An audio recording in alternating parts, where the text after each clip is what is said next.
Hello बच्चों, चलिए आज का हमारा प्रश्न है रेखा x बराबर ए टी स्क्वायर दीर्घवृत्त एक्स स्क्वायर बट्टे ए स्क्वायर प्लस वाई स्क्वायर बट्टे बी स्क्वायर बराबर 1 को वास्तविक बिंदु पर मिलती हो यदि हमें ज्ञात करना है इनमें से कौन सा विकल्प यहाँ से हमारे पास सही होगा। तो यहाँ से इस प्रश्न को करने हेतु हमारे पास यहाँ से हमारी मुख्य अवधारणा कार्य करेगी।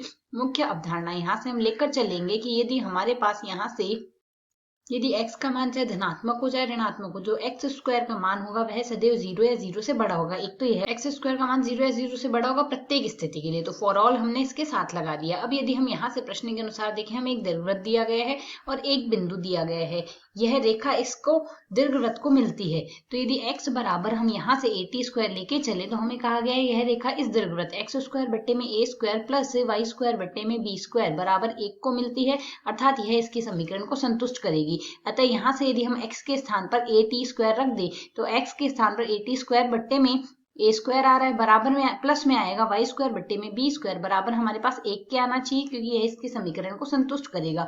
इसे यदि हम आगे सरल करें तो यहाँ से इसे सरल करके हम क्या लिख सकते हैं, वाई स्क्वायर बट्टे में बी स्क्वायर, तो हम ऐसा कैसा रहने देंगे, बाकी पद का हम पक्षांतरण कर देंगे। तो 1 माइनस ए स्क्वायर बट्टे में आ जाएगा टी की घात 4 और ए स्क्वायर गुणा में टी की घात 4 बट्टे में आएगा ए स्क्वायर। तो यदि हम यहाँ से देखें ए स्क्वायर से ए स्क्वायर कट जाएगा और बाकी पद का यदि हम वज्र गुणा कर दे तो वाई स्क्वायर बराबर क्या लिखा जा सकता है, बी स्क्वायर गुणा 1 माइनस टी की घात 4 आ गया।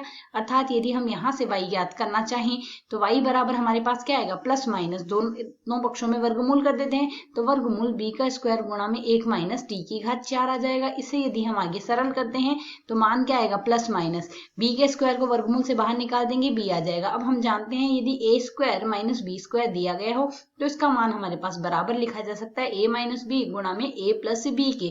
तो यदि यही अवधारणा हम इसमें लगाएं तो मान क्या आ जाएगा, वर्गमूल के अंदर 1 माइनस टी की घात 4 है, इसे सरल करके हम 1 माइनस टी स्क्वायर गुणा में 1 प्लस टी स्क्वायर लिख सकते हैं यहाँ से। अब हम जानते हैं जैसा कि हमने कहा प्रत्येक फॉर ऑल हमारे पास यहाँ से t का जो स्क्वायर होगा वह हमारे पास 0 या 0 से बड़ा होगा, अर्थात यहाँ से यदि हम देखें तो 1 प्लस टी स्क्वायर का जो मान आएगा वह हमारे पास 0 से बड़ा आएगा, यह तो धनात्मक ही आएगा।